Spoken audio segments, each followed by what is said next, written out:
What's up, Holy Smokes community, and welcome to episode 12 of season 3. This is the last episode of season 3 in this short but long first year in the existence of Holy Smokes. It feels like we've been doing this so much longer, but we're here for episode 12, season 3, and we're discussing today, did the resurrection actually happen? Oh, man, I got to be careful about taking all these ideas from our Patreon community because that's how we came up with these episode topics. So I want to shout out everybody in our live virtual audience from Patreon. I want to shout out everybody that's listening to us on the various podcast platforms. If you're listening on Apple, please do drop us a review. Share your thoughts, good, bad, or indifferent. We'd love to hear your thoughts on the show. And then to everybody who listens to us at Fam Radio. We got a good crew with us today, and we're going to get into some introductions here in just a moment. Before we do that, though, I have to do what I always do, and that's share the one rule that we have here at Holy Smokes, because we don't get into a whole lot of rules. I actually wrote a book called Breaking All the Rules. So clearly I'm not married to having a whole bunch of rules, but we do have one. And that one rule at Holy Smokes is that we respect each other's lived experiences. What's the rule, Reverend? Kingmaker, I'm going to say it one more time because you're here. We have one rule, and that is we respect each other's lived experiences. We are in the Lenten season, one for the Father, one for the Son. You got to literally do it one more time for the Holy Ghost. All right, this time for the Holy Ghost. We at Holy Smokes have one rule, that we respect each other's lived experiences. And I'm going to tell you why this is so important, because when people get together and start talking about life, faith, and theology, far too often we lift up our doctrine and our theology over somebody else's lived experience. And we'll weaponize our doctrine, we'll weaponize our interpretation of the Bible to diminish somebody else's lived experience. So what we challenge people to do here is when you encounter somebody whose lived experience contradicts your theology or your doctrine, you take that as an opportunity to learn from what they've lived. And that one rule is rooted in greatest commandment theology, which is found in Matthew chapter 22, beginning around verse 34. And here's the synopsis of greatest commandment theology: that your love for God is displayed through how you love your neighbor, which is an extension of how you love yourself. Therefore, you can't fully love God if you don't love your neighbor, and you can't fully love your neighbor if you don't love yourself. It's just that simple. That's what we're all about here. That is what grounds our conversations here at Holy Smokes. Let's get into some introductions. Like I said, I have a really good group here with me today. So by way of introduction, we're going to ask everybody if you would share what are you smoking and or drinking, if anything. And then I also want you to share what has been your favorite episode from season 3. And for those who are watching, we're going to put that episode list up on the screen so that we can all have a chance to look. And for our patrons, we want you to put your favorite episode in the chat. So this has been the episode list from season 3. We started with the post-pandemic church, and then post-Trump, what now? Episode 3 was I'll Sleep When I'm Dead, and Josh Carpenter joined us for that one, who recently got his moniker, The Brain.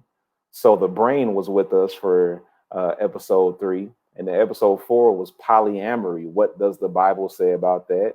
And then we went to fornication. What does the Bible say about that? Then we did Should Black People Be Christians?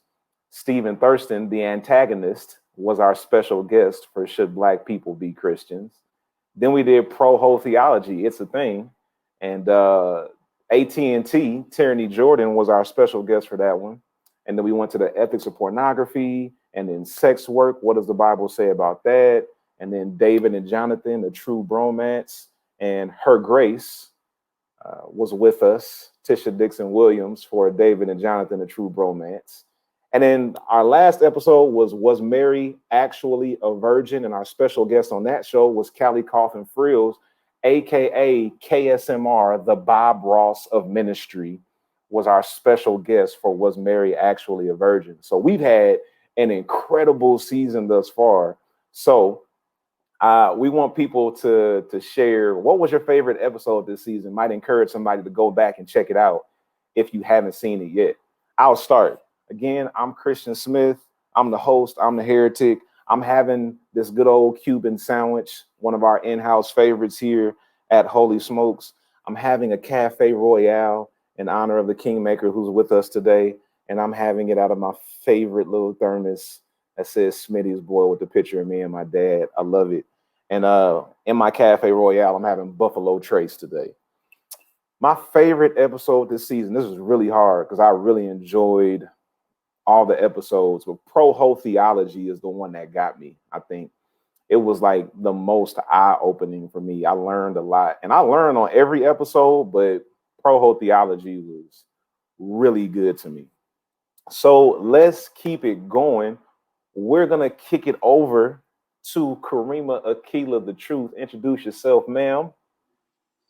Hey, everyone. Good morning, good afternoon, good evening to whatever time you find yourself listening to this podcast. My name is Karima Akila, and I do try and bring some truth. So I am enjoying a little bit of Starbucks today. I am not at home, so I don't have my normal Cafe du Monde. Instead, I had to go with the Starbucks. I know, Myra. That's your people's. Them is your people's.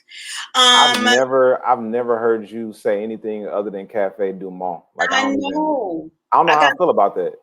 I know, right? I feel like I'm cheating. You know what I'm saying? I'm cheating on my man. You know what I mean? So my favorite episode, I have two. I couldn't decide. Should Black people be Christians?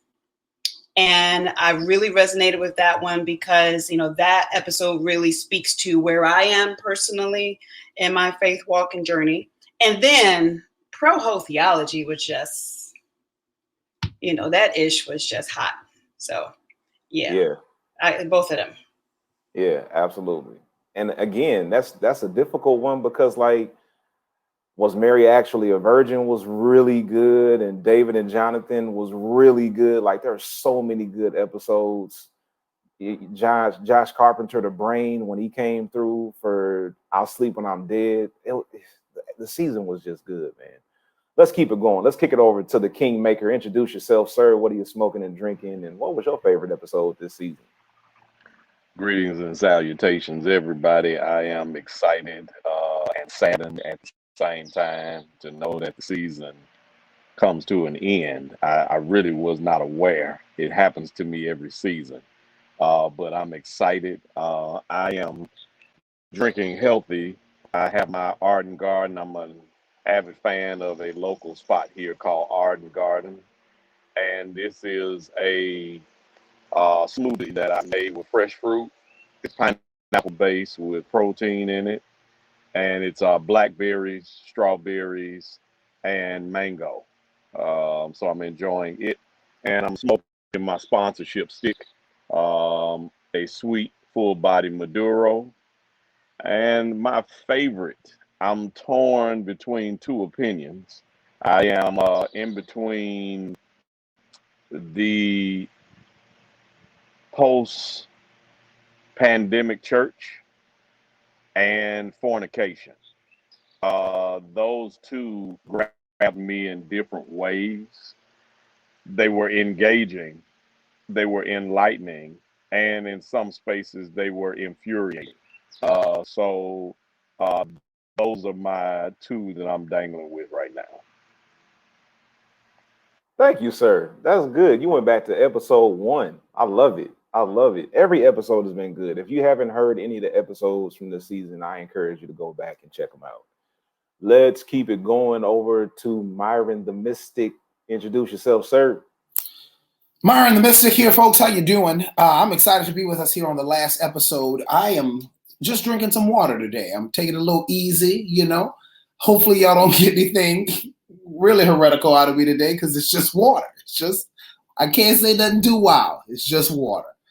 With that being said, I'm apologize in advance if I say anything majorly heretical. You know, You're wild even with water, sir. yeah, touche. It just comes with the personality, you know. All right, favorite episode. I like them all, but I was walking on the treadmill listening to the fornication episode, and Nikki the anchor said some stuff that just blew my mind. I had to stop the treadmill. I was like, wow, I'd never thought of it this way. So that is going to be my favorite episode. But all of them have been phenomenal. When Josh Carpenter came on and kind of talked about this idea of working and how we put that on people and saddle them and they can't dig themselves out of the hole. And all of them have been great. When the Lord Thurston came on and he told us about the history of Black people in the development of Christianity. I mean, I just couldn't help but sit there and just say amen through the whole thing. And then Tish Dixon, when she came and gave us the pointed truths about David and Jonathan, the way she told the story, gentlemen, my God, it's all just been great. So I've loved the entire season, and I've listened to every single episode. Yeah, and I'll say that as well. Like, even as the host who's here for every single episode, when I go back and listen to them, I hear stuff I didn't hear in the moment. Mm-hmm. Like, every single time. So that's like the really cool thing. Holy Smokes is one of those shows that you can listen to over and over again and get something different every time. Well, you know, Thurston is the Lord. I thought he was going to marry Meghan Markle before Prince Harry got to him. And you see what happens because she didn't go with Stephen Thurston? That's her own damn fault. Lord Thurston. Please don't feed him. Please don't feed him. Please. I reject that. Stephen was in town earlier this week and he came by the patio. And when he walked up, he hadn't even got in the house yet. He was just walking past the patio. He looked over and said, "The Lord is here." He's nuts. All right, let's kick it over to Nikki, the anchor. Introduce yourself, ma'am. Hey, everybody. It's good to be here. I'm Nikki Hardiman. They call me the anchor. And so today I'm drinking my favorite, the Kentucky Mule. And I am smoking for the first time in a really long time. And it's my first time with a Cuban sandwich. And this might be rising to the top. This is fantastic. So I highly recommend the Cuban sandwich. I'm enjoying it. It's easy to smoke. It's kind of smoky, which I like that. So yeah, that's what I'm smoking and drinking. And favorite episode, I'm going to go with bromance. And the reason is I think that the work that we did in that episode is the reason that I love studying scripture so much, because it was layered, it was multifaceted, it was multiple points of view, and I felt like we came at that story from several different angles, and we got to what word? What word? What word? Maybe it was multifaceted. Multifaceted? Maybe. Maybe. Yeah, multifaceted. All right, multifaceted. So it had different layers. It had lots of different ways of looking at that story. And by looking at it from so many different angles and in so many different ways, we were able to kind of extract lots of different truths from the story. And that's what I love about scripture, that I can read it one day and I can come back to it a year later and learn something completely different and see something completely new. So that's why I love that one. I agree. They have all been fantastic. It's difficult to pick one, but I'm going with bromance. That's a good choice. I can't knock you for that one at all. They were all so good. Yeah, absolutely. Well, we're going to keep it moving. As we have done throughout this entire season, we're going to do it again today, every single episode, because this is Holy Smokes, Cigars and Spirituality. We want to make sure that those of you who are either new into the cigar community, or maybe you're a vet, we want to make sure we give you a tip, or for some of you, just a reminder every time we come on. And we've heard from a number of different people this season. And we're going to kick it back over today and do the Kingmaker's Cigar Corner.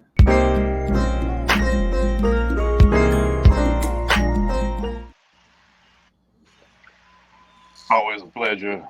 I am of the belief that I did the first one here in this season, and I'm doing the last one. And because I'm always trying to be more like God, I am clearly Alpha and Omega in this moment. And I'm grateful for it. And as we close out, I'm going to give you a real simple cigar tip. It's something that people rarely talk about, but you got to figure out how do you get the ash off of your cigar. Sometimes it is a novel or fun thing to do to see how far you can go and how long you can smoke before your ash falls apart. But there's a danger in doing that because you can develop what they call air pockets that cause your ash to prematurely fall off. So what you generally need to do is when your cigar reaches about an inch in length, you can tap it off into your ashtray, or if you're outside, please do not be frustrated and don't worry about allowing your ash to fall in your grass or in your yard, because remember, cigars are natural and a premium cigar is just returning back to the ground from which it came from. But you do not flick your ashes like you would on a cigarette. Allow it to be tapped off.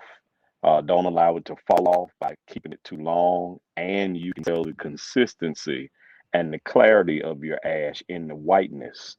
And the whiter the ash is, you then know the more premium your cigar is. For the last time this season, this has been the Kingmaker Cigar Corner. Thank you for tuning in, and always enjoy your cigar.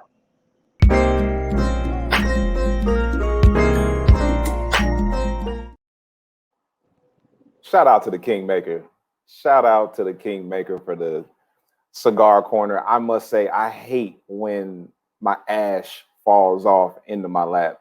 Like I've tried to like keep it going as long as possible, and sometimes it falls off. So I'm generally rolling my ash off before it gets to that point because I don't want it. Okay, so Did you see what Grayson said? Yeah. So here's the thing. Okay, Grayson, the pundit, is not with us on the cast today. He's doing some production and he's in the comments. And when Kervant said something about taking care of your ash or wiping it off, Grayson put in the comments, "I always thought lotion took care of that." Listen, we don't have time for comment puns, Grayson. Okay, we're not doing that today.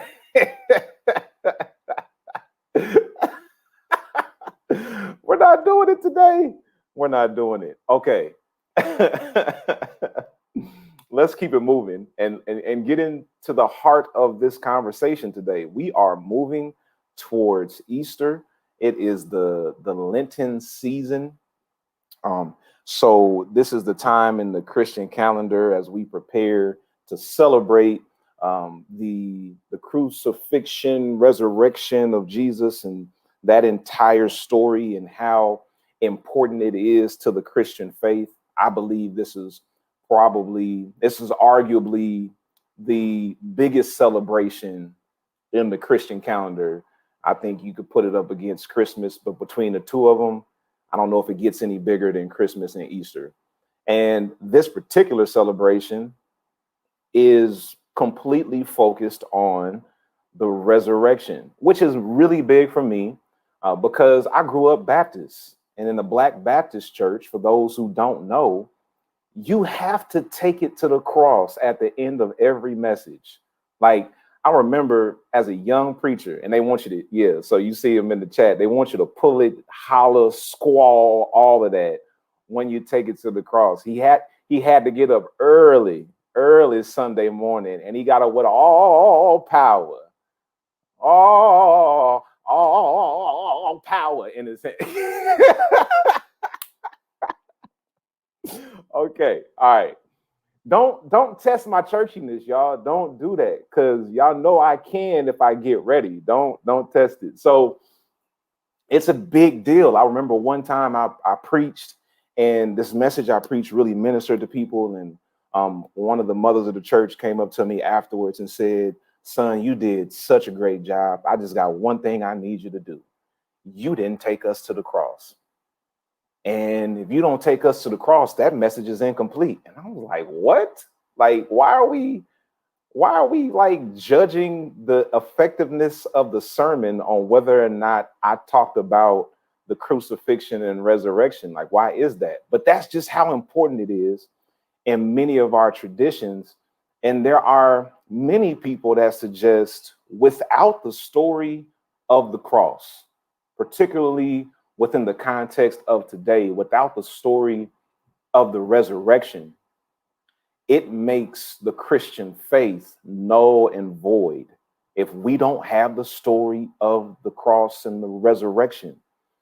And I just want to tackle that today because I think it's a very interesting notion. And I want to hear what you all today on the team have to say.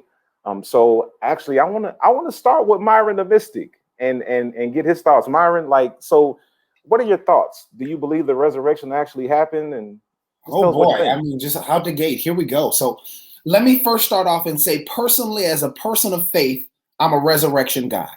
I believe in the resurrection. I think that's Orthodox Christianity. It is eschatological hope. It is end time hope. The word eschatology means end time. It means that no matter what happens to us in this life, there is always the hope that God will win, and we will win because we believe in God. I defined it. So I believe in the resurrection. But with that being said, there are theologians within the canon of Christian history who are all Christians who have struggled with the idea of resurrection, and it has not discounted the fact that they are Christian. Rudolf Bultmann, a famous theologian, and I think it's the 19th century maybe, said this. He said that resurrection is not necessarily necessary for Christian faith, that the resurrection is myth, that helps us. And this idea of myth is this idea of enduring story that we learn from, that it helps us learn and helps us move forward. It helps us grow, but it's not necessarily necessary for Christian life and being. My favorite thought for a resurrection doubter, if you would, is a fellow by the name of Hans Kuhn. And I might be destroying Hans Kuhn's thought, but this is the Myron remix on Hans Kuhn, okay? Hans Kuhn, he wrote a book called On Being Christian. Hans Kuhn says that the resurrection happens outside of reality and happens in the realm of God. So if the resurrection happens, it is something that God does and not humanity does. So therefore, the resurrection is none of my business because it's not my responsibility. And so as a Christian, I only have to do what I'm responsible for, which is not resurrection, but relationships. So if I fix the right relationships and do the right stuff, then God will deal with the resurrection stuff. So that was Hans Kuhn. Kuhn deserved that airdrop. I messed up. I'm sorry. I shouldn't have had you go first because now I don't want to talk anymore, to be perfectly honest. Yeah, like Nikki said, that's a wrap. Sir, that was good. And you really going right down my path. You know, I think it's really interesting for me, like resurrection is like a supernatural phenomenon that is so easy for Christians to believe. But in reality, a lot of Christians, we talked about this last show, only believe in supernatural phenomenons within the Christian context. If there's a supernatural phenomenon that doesn't happen inside of the realm of Christianity in the Bible, then we say it's just ludicrous. That could have never happened. But then we look at this story and say, well, of course it happened. It's like, do we believe in miracles or not? Do we believe in the supernatural or not? Because if we do, if we're going to say the resurrection actually happened, we need to open ourselves up to other things that other people have said they've experienced and things that they've seen and they believe in. But man, that's good. That's real good, Randall. Oh, Nikki, you want to share your thoughts on this? Sure. Well, I had not been introduced to Hans Kuhn before, but now I am a Hans Kuhn fan, because I think I would have tried to say that same thing, but wouldn't have said it nearly as eloquently. In my own tradition growing up, resurrection, we celebrated at Easter. I saw Pam said this too, but it's not something that was mentioned every single Sunday in my tradition growing up. And so honestly, I always kind of knew it was important, but I never focused a whole lot on it in my own study of my own faith. So I'm just going to adopt this for now, because it's something that I struggle with. The idea of resurrection is something I struggle with. I'm not going to say I've never doubted. Of course I've doubted. I mean, the idea of somebody coming back to life is kind of crazy thinking. And I am a Christian and I follow Jesus, and resurrection is our hope. So I'm not being super clear at the moment, and I knew I wasn't going to be, because this is a topic that's challenging for me. But I like this idea that resurrection isn't my business. And I guess I've never treated it as my business. For me, faith has always been about what I'm supposed to be and do here on earth now. Yeah, that's a great point. Yeah. I mean, if we could embrace that as a people, I think we would like go so much further. And it's always interesting as well to see that it wasn't stressed the same way in everybody's tradition, which just shows us the expanse of Christian doctrine. Like, but we grow up in these echo chambers where we think the way we've practiced it is the way all Christians have practiced it throughout the history of the church. And how dare somebody say something different? And it's like we fighting against each other about stuff that really isn't even critical to the faith. I saw a article that had a survey in the UK, and it said at least a quarter of Christians surveyed said they didn't believe the resurrection actually happened. These are self-proclaimed Christians. Right. One out of every 4 said they didn't even really believe it happened, but somehow they still maintain their Christianity. Go figure. Well, this one thing I'll add is I believe resurrection happens because I've seen it happen in my own life. Right. But that doesn't necessarily mean coming back to life. But there are things in my life that have died and have been resurrected, or I have been resurrected from things that have felt like I've died from them. And I have seen it happen in the lives of other people. So I believe in resurrection. That I can say. The how, the why, those are a little trickier for me. That's fair. I also want to mention real quick that Tisha Dixon Williams put in the comments, if the first time you're preaching Jesus is at the end of the sermon, that's problematic. Can we give her a mic drop for that? How you get a mic drop in the comments? Yeah.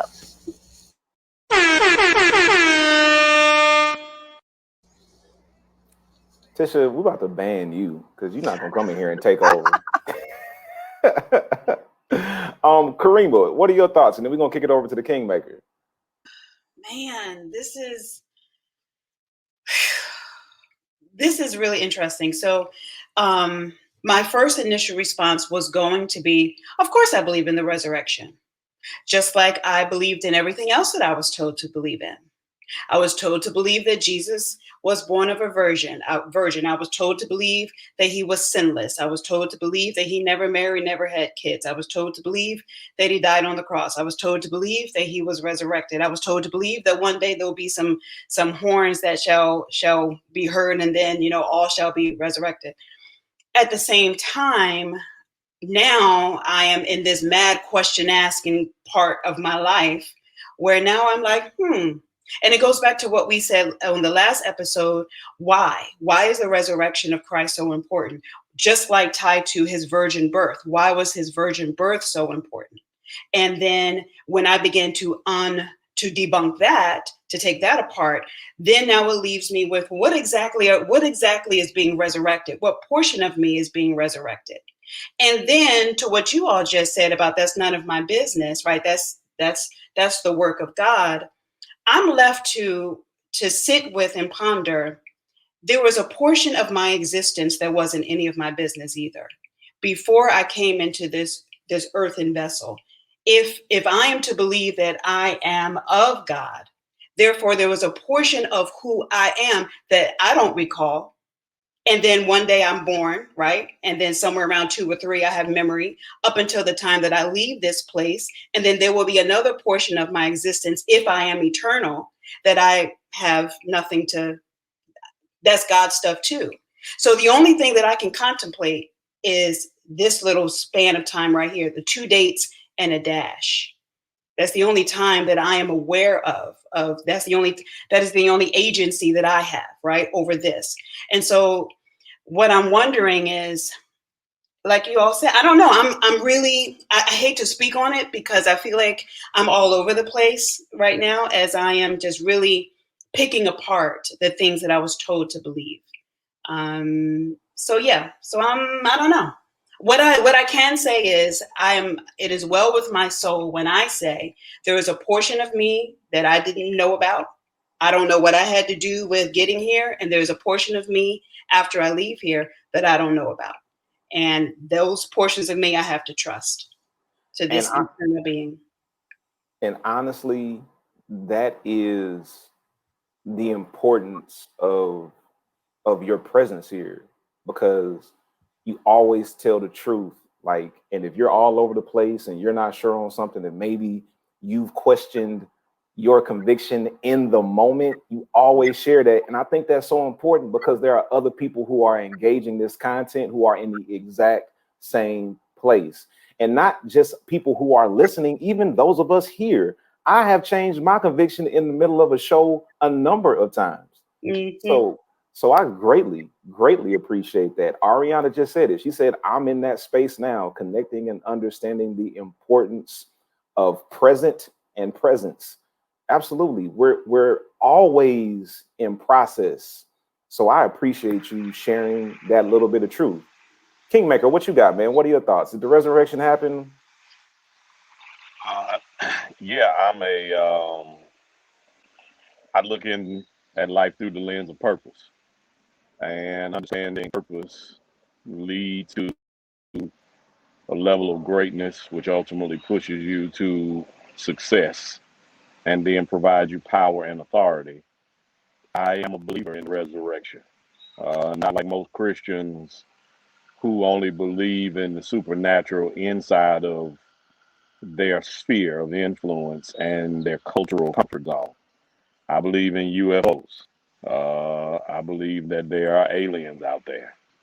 I don't believe that there are perspectives that conspiracy theorists are just people who are trying to debunk foolishness. I believe that it is a perspective that forces people to think more critically than culture has conformed them to believe. If I can believe that, I believe in a Christ who had a purpose, that one of those purposes was not to literally die in the physical, but have authority over the supernatural from a death standpoint and from a grave standpoint. I believe that as human as he was as much divine. And in the divine, there are some things that my human capacity may not believe, but be able to realize happened and stand upon it. I believe it's a major component of Christianity. I realize that in different sects, it's not a major conversation. But in that reality, even though it's not major globally or sectionally, it's still major when it comes down to divinity to me. And within that, I do realize that there are things that we can question and break down components of it. There are also things that in life I can question and still not getting answers. My wife is an epidemiologist. There's a lot about epidemiology I don't understand, but I'm not questioning it either because it's not my area of specialization. But I believe in the power that epidemiology has. I don't understand a lot about, as much as I love fashion, I have to acquiesce to the fact that Christian is better at this than me. And every time I talk to him, I learn about fashion that I didn't know. Uh-oh. What was it? Was it epidemiology? What did we hit him for? Probably Acquiesce. Yeah, I'm gonna give you. Yep. Acquiesce. You got to explain that one, Doc. You pretty much acquiesce means I surrender to the perspective of another. So this for me, I stand on it. I believe in it. I'm unshaken with it. I'm always open, as you all know, to other people's point of view, but I believe the resurrection happened. I believe that Jesus is real. I believe that Christ is still the answer for the world today, and I believe he has power and authority over sin, hell, and the grave. So I'm with the resurrection. Yes, sir. Thank you for sharing that. That's very important. I think again, it's important for all of us to bear in mind that our beliefs are not supposed to be uniform. The church has tried to convince us that they're supposed to be uniform, but in actuality, they never could be, because we all have individual lived experiences. So our beliefs many times are not just birthed out of what we experience in a corporate setting, but also what we experience individually. We're gonna have to put Steve out because he's being a distraction. For those of you that don't know, I had a major knee surgery about 3 weeks ago, and Steve put in the comments, Christians should prove God's power today and resurrect from his chair and throw his crutches away. Which makes you ask the question, Christian, do you want to be better? Do you want to be made whole? Oh God, I can't stand him. That's why I'm going to continue to call him the antagonist, even if everybody else calls him Lord Thurston, because he's nuts. You know, when I think about the resurrection, I believe in the resurrection too. Like, a lot of people might be surprised by that, you know, because Christian, you're so disruptive. You just subvert everything. This is what I believe. I believe all we know is what we're told. Anything throughout history, all we know is what we're told. If we didn't actually witness it, we only know what we were told. Every historical event that happened prior to our arrival that we did not experience, we read it in a book. A professor told us about it. I didn't experience the Civil War. I don't know what happened. I wasn't there at the Battle of Gettysburg. I just know what I was told. It's the same thing when it comes to the Christian faith. We know what we've been told. So here's what I know about the power of the resurrection. Whether you think it was historically true or not, here's what I know about the power of the resurrection. I know that before the cross, Jesus's followers were hesitant. They weren't willing to go all the way. You consider Peter and how he denied Christ 3 times. You consider the other disciples and how they were afraid to follow Christ all the way, with the exception of the women who showed up at the cross and said, I don't care, I'm going to follow him regardless. But the men, we just fell all the way back into the shadows. So I know that prior to the cross, the crucifixion and the resurrection, I know that there was some reluctance in following Christ all the way. And then after the resurrection, people were sold out all the way to death, to the extent that for the first couple of centuries of the Christian faith, one sign of being a true follower of Christ was dying for what you believed in. And I'm not talking about Jim Jones drinking the Kool-Aid. I'm talking about the followers of Christ were martyred by the state simply for practicing what they believed about Christ. And you know what the defining moment that made that shift was? The resurrection.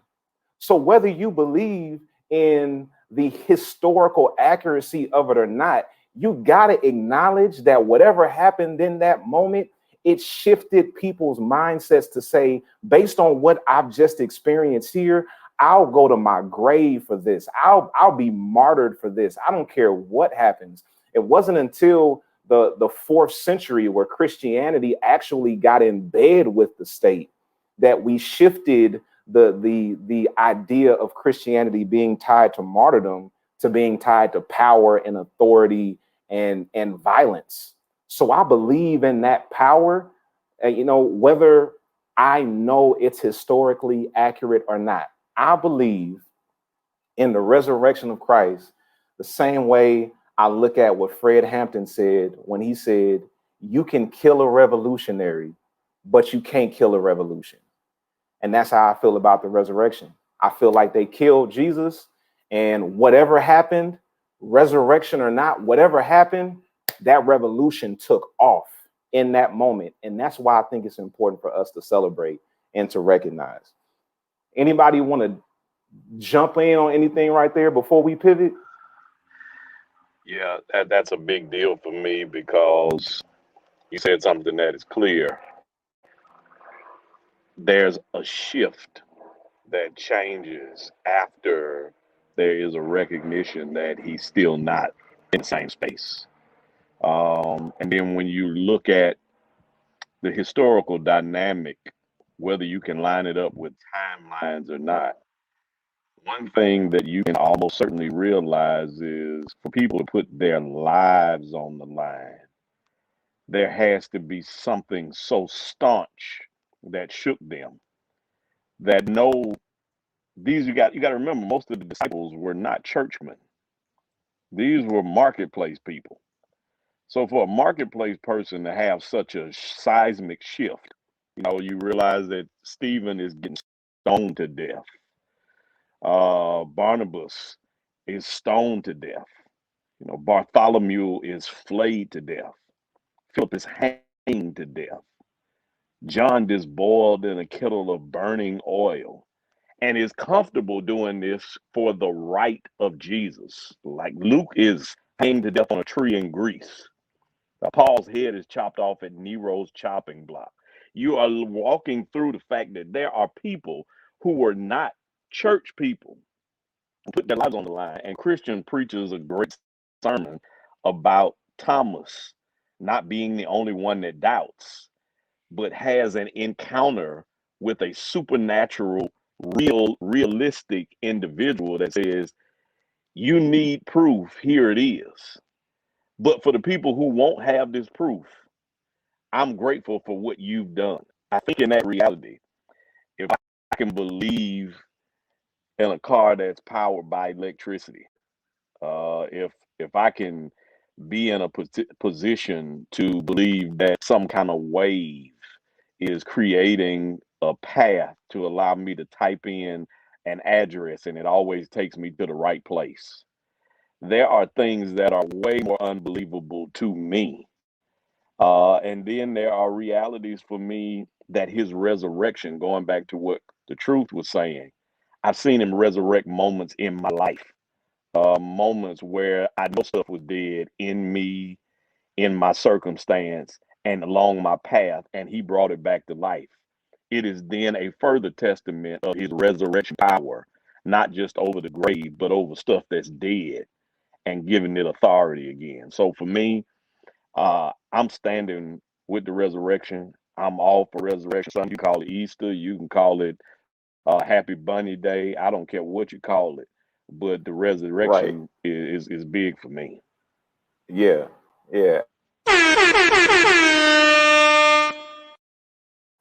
Yes, sir. Yes, sir. Listen, so here's what I want to consider now, because for many of us, we've been in spaces where the resurrection has been used like in a problematic way, where if you don't subscribe to the historical accuracy of it, then your faith is in jeopardy. Many people have suggested that if the resurrection isn't true, then Christianity is null and void. So what I want to hear from each of you, because we got about 10 more minutes, so I want to hear from each of you before we go into the after party with the Patreon audience, is the resurrection the foundation of your faith? And if not, what is? Like, what is the thing that if we don't have this, then in actuality, our faith is null and void? Is it the resurrection or is it something else? Because people have made the resurrection to be that thing, that if we don't have the cross, ain't no point in having Christianity. Do you feel that way? Because if you do, that's cool. But if you don't, then where do you hang your hat when it comes to your faith in God through Jesus as you follow the way of Jesus? Myron, I want to kick it back over to you and hear your thoughts on that. I don't know. I was going to start this one off again here. So let me back up and say where I hang my hat first, right? So even if the resurrection has not happened, even if the cross has not happened, I hang my hat on the fact that in the fullness of time, God sent forth his son. The fact that God sends someone to us to bring us closer to him. So whether we executed that guy, whether that guy rose up, the fact that God continually sends somebody as a bridge to bring you closer to God's self, that is where I hang my hat. That there is always, that my salvation is not contingent upon what I do. It's always contingent upon what God has done. And my responsibility is to discern whom God has sent and then move closer to God with the bridge that he's allowed. Here's the next thing. Mm-hmm. I think sometimes in Christianity, we get obsessed with end states. That we forget about the middle and we say, if I can just make it there, then ultimately my life will be what it needs to be. And for many, the resurrection has become the end state that we've become obsessed with.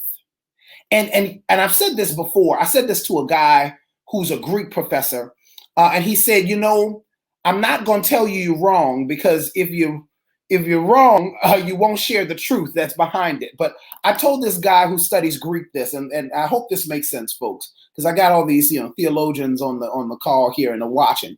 I told this guy who studied Greek, I said, I think when we say God is Alpha and Omega in the book of Revelation, I think that's mistranslated. Because in Greek, those participles there in the middle are interchangeable. Right? So those prepositions can be anything. It can be an and, it can be a the, it can be a through. The prepositions change based on the context. And I think the translator put and in there, but I don't think God is Alpha and Omega. That doesn't give me hope.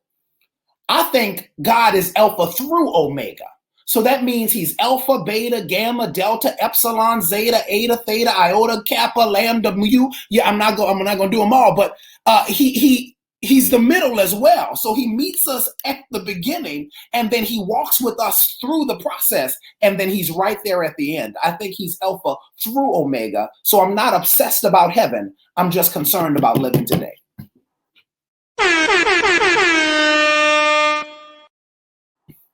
Hey man, you on it today. I'm about sick of you too. Look at this. This is water. Hey man, let me tell you I'm just trying something. to do good stuff.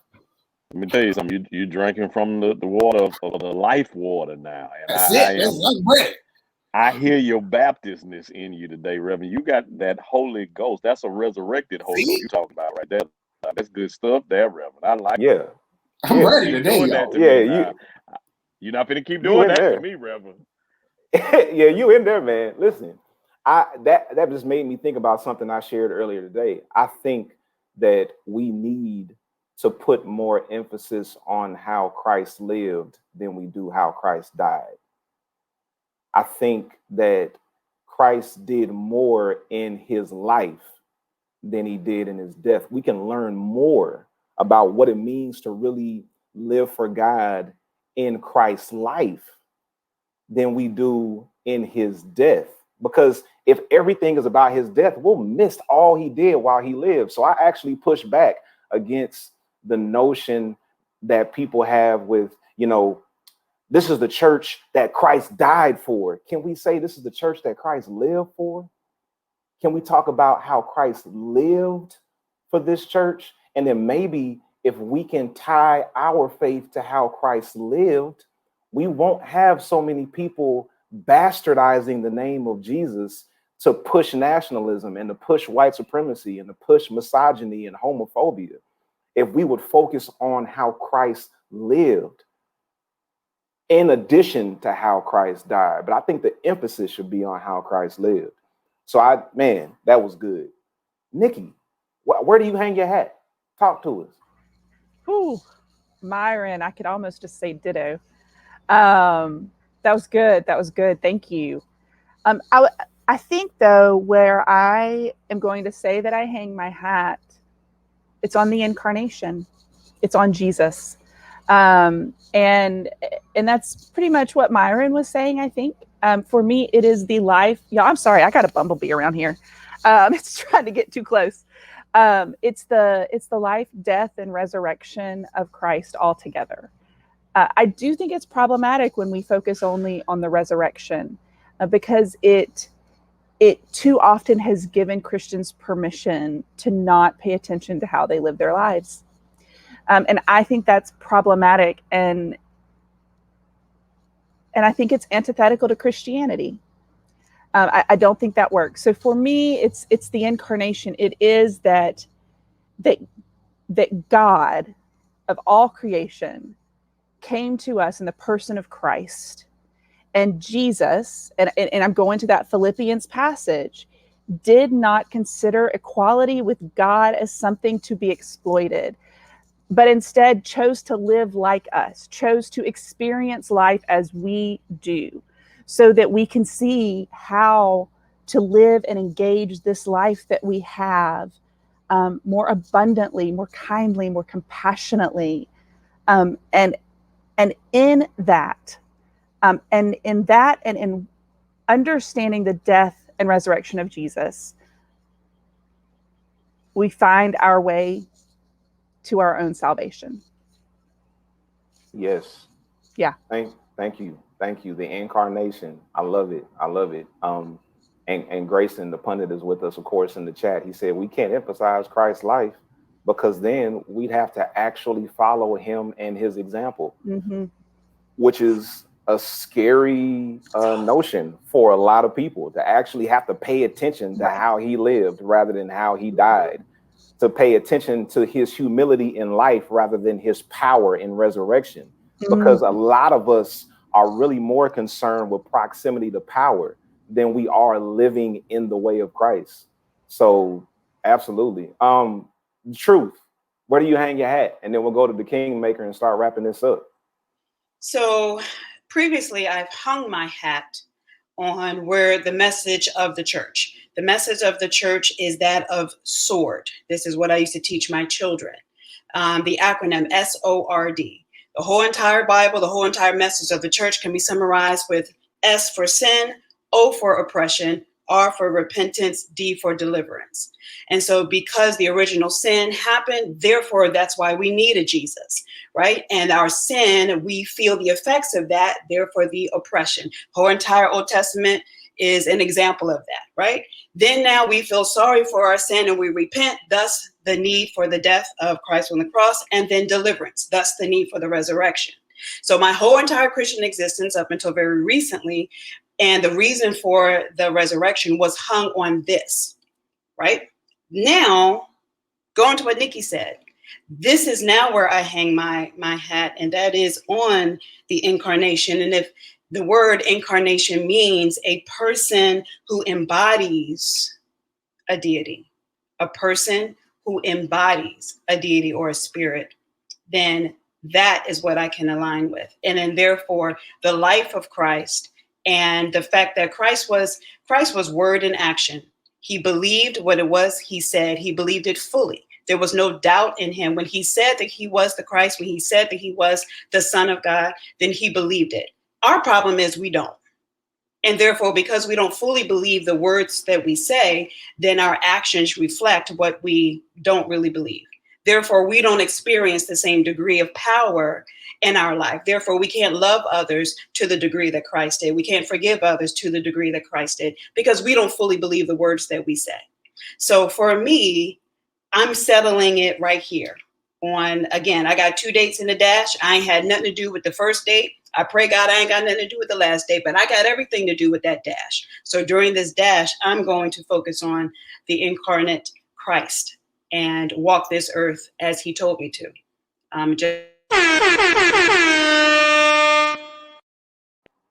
Yes, ma'am. That is excellent. Thank you for sharing. And of course, you're getting all the love in the chat, as you always do, right? How can you not love Kareem with the truth? But listen, let's kick it over to the Kingmaker. Tell us, man, where do you hang your hat as we start to bring this to a close? Yeah, my hat is hung heavily on love. I have to reconcile and connect with the old hymn of the church. He first loved me is the real reality that this blares out. Because for somebody to have such an abundant amount of love that he's going through a segment, he, she, or however you pronoun God, has decided to love me in such an amazing way that I'm not focused on death in a space that helps us highlight it as we see it humanly. Simply because I did a sermon at a Seven Last Words several years ago that was really about the death of Christ being more ceremonial to the connection of our anniversary with his love for us. Simply because every moment of what we see in the Bible has been God trying to find a marriage or a relationship with the world. And I made this very clear. It was not about the church, because John 3:16 says, "For God so loved the world." He wasn't isolating the church. He says that I love you so much that despite all of the circumstances, I've literally been trying to propose to you all of this time. And because you weren't able to accept the proposal, because there's a disconnect, that sin has created a chasm or a gulf between you and I am going to offer you a engagement ring. And I'm going to show you that the best ring I can give you is my son. And if you would literally accept this gift, when you drink this ceremonial wine and you eat this bread, this is really more about love, because it's an anniversary celebration. Because he says, as long as you do this, do it in remembrance of me. So every time with this last word, it is finished. I've disconnected. I've drank the wine in this process. It is symbolic for me that God allows us, every time we think about not the death, but the fact that God through Christ loves us so much that he lives one way on one side of the offering, that he decides to live again on the other side to expand his life for us. The death is marginal. It is literally a separation from life that you've seen to the life that you can't even see unless you're in relationship with me. I think we spend too much time on death. Death was so much of a negative. I think it's from the third to the ninth hour. Out of all of that, if we're talking about death the whole time and missing the fact that he lives and decides to live again because he loves us so much, we are more fixated with failure than we are with living in abundance. And I think this is the hinge that it hangs on for me, that he loved me so much that he would live here and then decide, I got to get up and live again simply because I love you that much. Yes, sir. I think we got to get that man a mic drop.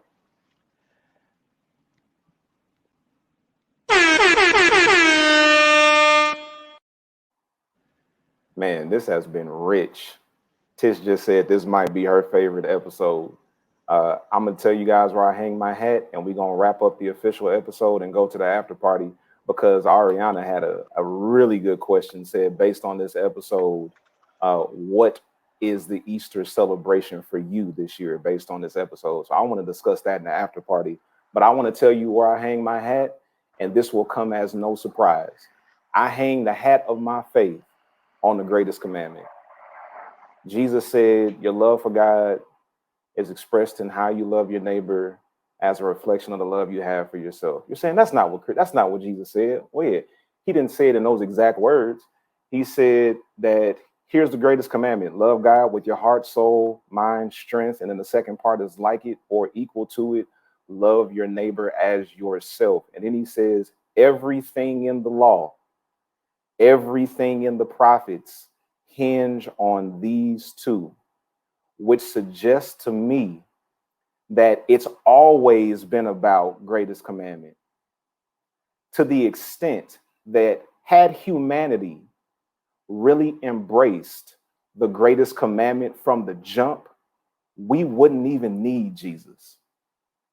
Had we truly embraced greatest commandment from the beginning, Jesus wouldn't need to come and redirect us.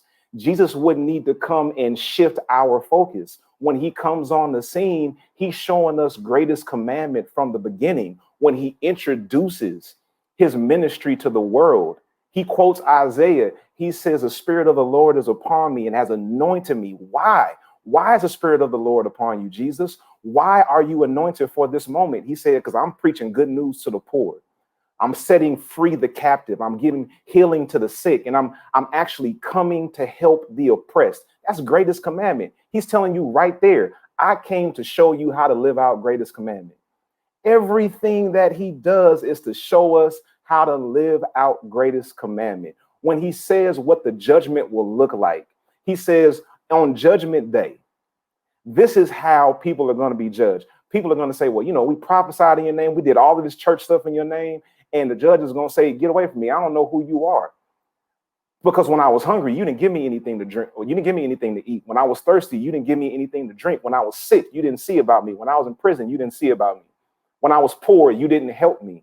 And the people that are going to be accepted are the ones who, when I was thirsty, you gave me something to drink. When I was hungry, you gave me something to eat.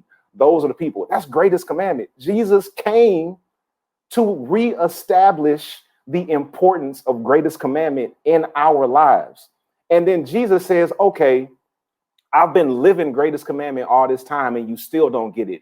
I'm going to show you how important greatest commandment is to me. I'm going to show you how important it is for you to understand that your love for God is expressed through how you love your neighbor as yourself, that I'm going to go to a cross and die just to show you how important this is. And then I'm going to show you that the hate that put me on the cross can't keep me in the grave, but the love that God sent me here with, the love that God sent me to embody, is going to defeat death and the grave and be resurrected in all power. And that power is the power of love. So I hang my hat on the greatest commandment. And Pamela said it in the chat. If at any point somebody can show me that the greatest commandment is a lie, I'll give up my faith.